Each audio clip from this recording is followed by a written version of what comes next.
good afternoon. This is Richard Hsu, host of Hsu Untied. Today I'm really thrilled and honored to have with me as my guest Eric McCrath, who's now the current chair of Morrison Foerster.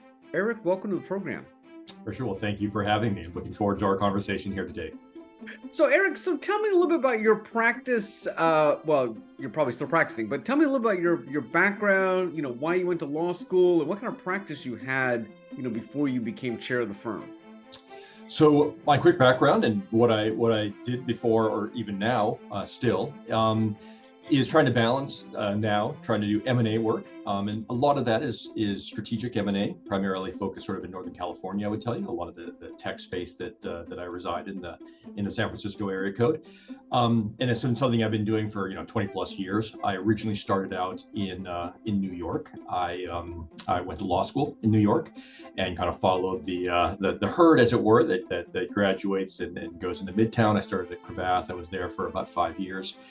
Moved out west to California, where I was at Candid for several years, and then moved to Morrison Foerster about 15, almost 16 years ago now, and kind of never looked back. I've really found MoFo to be a great home for me, a good culture, a fantastic culture fit for me, a great tech player that is well positioned and plugged in the tech space that I kind of spend my days swimming in, and it's exciting just to be part of an 18 firm international organization that again, the kind of the sun never sets on what we do and the service we provide to our clients. And I find that to be a thrilling aspect of what we do.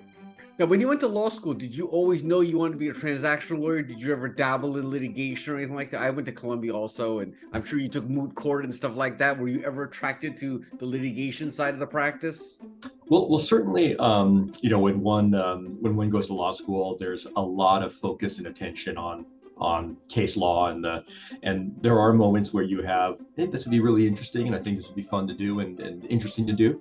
But based upon my experiences, kind of working again, kind of experiencing the summer associate program, et cetera, I really found that the transactional practice spoke to me. I liked the working on several things in kind of a slightly shorter time frame. Again, trial and discovery and what have you can sometimes tend to be a longer process, and maybe I just want the instant gratification of like knocking out deals measured in weeks, months, or quarters, not in quarters or years or longer. And that sort of spoke to me. The interest, I always really had an interest in tech. When I graduated from law school, I kind of came out in that sort of what was then the internet bubble, I think we'll call it, and really enjoyed working on that. One of the first things I worked on was actually sort of a telecom company with a tech-heavy telecom company in the satellite space, and that stuff really excited me and spoke to me. It's one of the things that really drove me ultimately to move to the San Francisco Bay Area, where my diet could be 80-90% sort of tech touching, as opposed to in New York, which is again not taking anything away from it, but could be a little bit more of a broader mix of industries and spaces. What is it like working at Cravath? I mean, not everyone gets a chance to work at Cravath. How would you describe your time there? Oh, nothing but very positive experiences there. I found it to be I had great mentors there, great teachers. In many ways, it's interesting where you start on all things perhaps in life, but certainly when you start a law firm, there's a lot of the things you learn as a first, second, third, your summer program for that matter, but first, second, third, fourth kind of years are things that you carry with you for the rest of your life, because it's ingrained like, oh no, that's the way you're supposed to do it, or this is the way it's supposed to happen. And so I'm greatly appreciative and grateful for the experience that I had at Cravath, and for the many mentors I had, some still there, some since retired, that helped teach me the ropes. Mm-hmm. Now, I've interviewed a lot of chairs of firms on this podcast, and almost all of them, it was never their career goal to become chair of a major law firm. I'm guessing that's probably true with you, but tell me a little bit, how did it come about? Exactly. You don't, this is not something one plots out or attempts to get to a game on by any means. To the contrary, it's one of those things that just perhaps slowly creeps up on you. For myself, it's really interesting. These are sort of micro decisions or butterfly effect elements of things that you do that lead to an outcome. I remember being this is to go way back, not probably apologies to bore you with detail, but I remember coming out of sort of the 2009-2010 cycle a bit and being honestly a little frustrated that we didn't have enough associate support, because as many firms, we also kind of probably didn't hire enough or grow our ranks high enough in light of the kind of call it the 08-09 issues in the macroeconomic climate. And so I was like, look, I'm just going to go out and start chasing folks and recruiting folks and hiring folks. And I started doing that. They kind of make you hiring partner of the San Francisco office. And then before you know it, you're not only hiring associates or hiring partners that the folks that I was blessed to be able to connect with and bring on board. Those folks did very well. And they're like, well, clearly you know what you're doing here. So let's put you on the firm's executive committee. And once you're on the firm's executive committee, that leads to you being on the firm's compensation committee, and that leads to you being, for my case, being a co-head of our transactional practice or our corporate practice. All those things begin to kind of roll together, and the next thing you know, you're in line to be or potentially be the chair of the firm. So those are the things that sort of they kind of creep up on you, and as each step you didn't really think about it. It was just sort of, okay, yeah, this makes sense to do this. I can do more of what I just did and try to be successful at it. Never thinking, honestly, for myself at least, not really thinking 3 chess moves or 2 chess moves for that matter ahead, but sort of when the time and the moment comes, you feel you need to step up, or you feel that it's the right thing to do. And that's sort of my arc in so many words. Well, now you're the chair of the firm. How long has it been? It has been 47 days. So not that I'm counting. Who's counting? It's short tenure on the one hand, but already off to a lot of exciting things that have happened in this period. It's like with anything, it's exciting to be able to come in and attempt to kind of put your own DNA, your own fingerprints into something. And I think that we have a great platform. I love the footprint we have. I love the reputation we have in the tech space and the client base we have. And I think we have enormously talented individuals. But one of the exciting things for me is adding some more mix to this, growing in certain areas, expanding in certain areas, targeting more stronger client relationships with folks. And that's an exciting opportunity to get to take that next step and attempt to move the needle. Now, even though you obviously have been a partner of MoFo for quite some time, are you finding that you're still learning more? I mean, now as chair of the firm, you have to learn more about parts. Are you you're still learning about parts of the firm that maybe you didn't know as much before when you were just just a regular partner, shall we say? Oh, well, absolutely. 100%. I think one of the exciting things about, and honestly, this goes back to your previous questions. One of the things that's exciting about stepping into this new role is a desire, not that I wasn't very excited and quite busy before, but this idea of testing out new muscles, new challenges. I think one of the things that keep us excited and engaged and youthful about what we do is not getting kind of stayed or getting kind of wash, rinse, repeat over again. It's okay, here's a new thing for me to go and learn or to get or challenge myself with. And so 2 parts of this. One was the desire to kind of take on new things and take on new challenges. A second piece of this is absolutely, as a transactional lawyer, I am immersing myself, and this is really what I've been doing the last 6-7 months since kind of being elected into this role on July 1st, is to get smart about not only beyond the transactional practices and into more litigation-based and regulatory practices, but also learning. We have 18 different offices in different geographies, and each of those has its own unique accent, its own unique flavor, and learning about that has been a thrill. And I've actually had an opportunity to get to now 14 of our 18 offices in the last several months, and so a little heavy on the travel on the one hand, but just enormously rewarding to get to do that. And maybe the third thing, to add a third piece to this as well, is that this is a rapidly changing industry and climate we're in.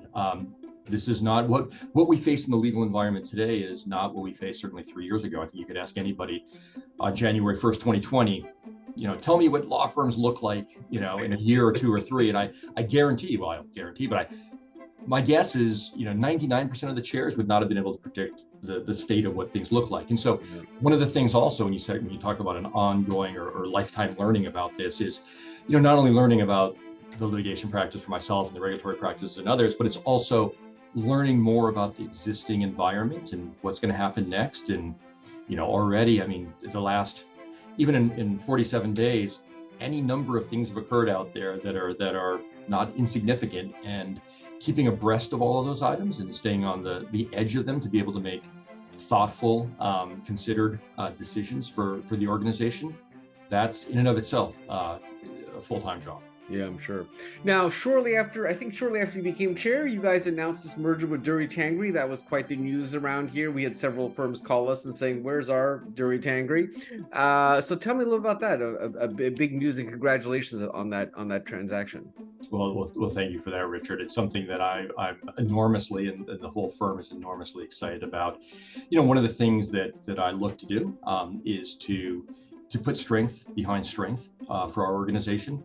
And certainly when I look at what Durie Tangri, what DT brings to us, it's a nice matchup in their focus on as trial lawyers with a strong IP touch and bent. That really is an extension in many ways of how we view ourselves and what we regard as our core DNA on our litigation side. It's also a geographic overlap that's perfect. We are we have, again, 18 different locations, but we also are very strong in California and look to remain strong in California. We regard it as a robust and exciting market to be in, and their footprint in this location is an easy one for us. And then the third, and again, I'm going to say this is probably the most important component of this, and this was really evident to me, at least, very, very much from the start. It was, again, the practice overlap, fantastic, geographic overlap, fantastic, but really, to me, what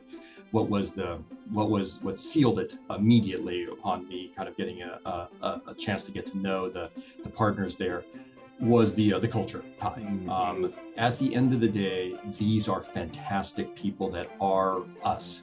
They could be down the hall and be perfect fits.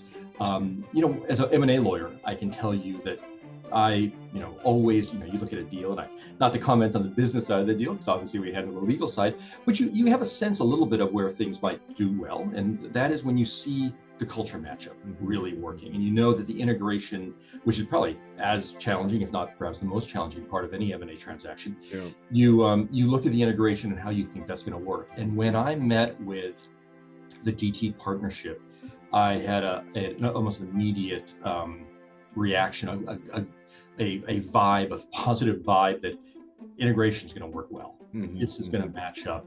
This is going to be a good fit. This is hand in glove. This is an extension of who we are, and we're an extension of who they are. This is going to be, this is going to work. And so as an M&A lawyer, seeing that, this was one that I was able to quickly throw the weight of the organization behind to get done, and we got it done very quickly.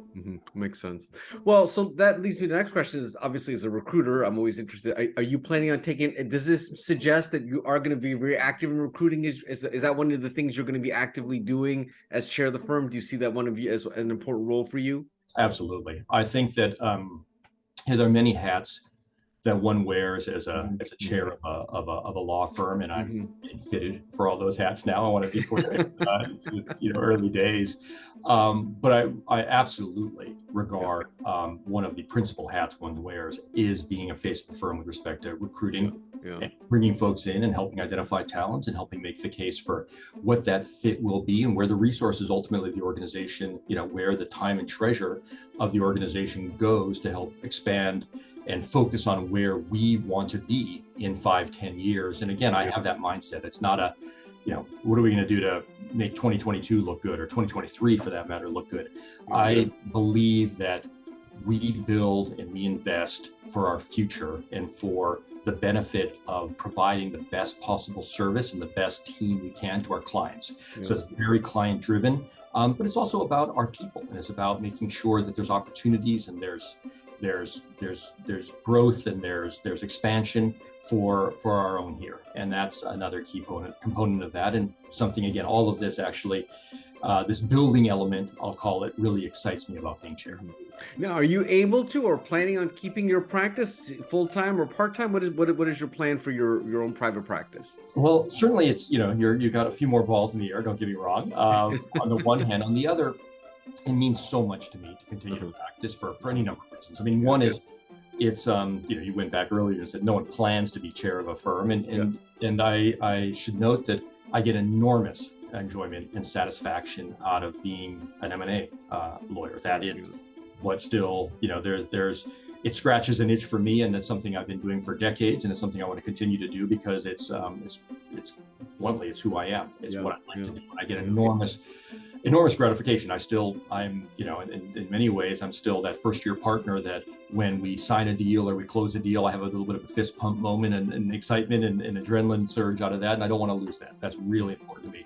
But another element of wanting to continue to practice is I think that this is, I noted before, is a fast moving, industry, and the macroeconomic climate is fast moving, and our client demands are changing all the time. And I can, any number of ways they're changing. And if you're not in the trenches, if you're not there getting that information, tactily, you're not touching it and feeling it and getting what that vibe is, I don't feel that you can necessarily be making some of the best decisions if you're just sort of getting it processed by others who are filtering it to you. And so it's really important for me to stay in the mix on that because I think it makes me a better chair. One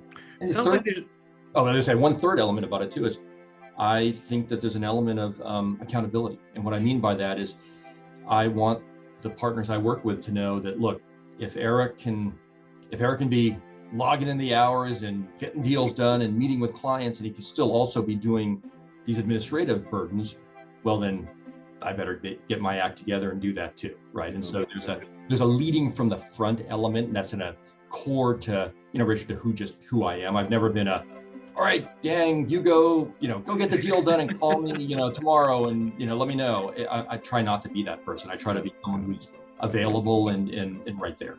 Well, one of the things I've always thought about, when you're running a firm like, a gigantic firm like MoFo, how do you, and you've got full practices, how do you prioritize your things? Because, on any day, I'm sure there's a million things you could do that would all be very good. You could, try to develop more business for the firm. You could try to work on this. You could try to do recruiting. You could work on a strategic plan. How do you prioritize what is probably a dozen things you could do every day that would all be very, very valuable? So again, one of the things I do, odd thing, but I'll share with you. Every Sunday night, I do this. I have this list at home called my HABU list. Shorthand HABU is my highest and best use. And I think about for the week ahead, what is my highest and best use for the organization? Now, don't get me wrong, curveballs come at you Monday morning. They kind of switch it up a little bit immediately, but nevertheless, thematically, you want to know, like, to exactly your point, where should I be putting my energy and efforts? And one of the things I think I've tried to do, both on the practice side of my equation, as well as the leadership side of my equation, I've really tried to build up very strong teams. And so that I can lever myself in many ways to be effective and to be effective leader, and also be very effective at again, managing and accomplishing client needs on transactions. And so part of this, and this is never easy, is to build a solid team that is outstanding, that you trust, that will go to bat for you and will look out for you and look out for the firm. And one of the things I think I've been successful in, if I do say so myself, is to build up that team. And the folks I have working with me, and it's a teamwork sense. It's not hierarchical. It's really a teamwork sense. The folks I work with are the real stars of the program here, and folks I count on every single day. But that's but don't get me wrong. A lot of it is when you're trying to find your HABU, as it were. It can be mixing it up over the course of any given day or week. But it's something you try to give thought to and try to get right. What do you do to decompress or to get away from law practice, law firm management, and all that stuff? One of the things that remains important to me is I do try to get to the gym, 3 or 4 times a week and go on a run over the weekend. I find that to be sort of even just 45 minutes of that, a couple times a week gives me some release. I have 3 children, 2 12s and an 8-year-old, and even 30 minutes with them, just makes me forget about other things in my life and redirects my energy towards and my focus and thoughts towards them. And that's just it's rewarding, obviously, as folks out there who are parents appreciate. And it's just it level sets you, and it makes you also kind of put everything in perspective. And when you're walking your middle school cool kids through their challenges, or for that matter, your 8-year-old through their challenges, it just puts everything a little bit in a different calibration, or a different level of stress. It reduces it. And so I find that to be a good stress relief as well. Totally.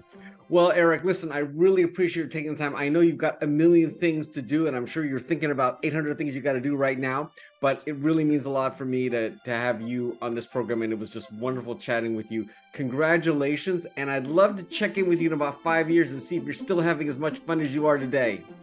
Absolutely, Rich. I look forward to that conversation in 5 years, and thank you so much for your time today.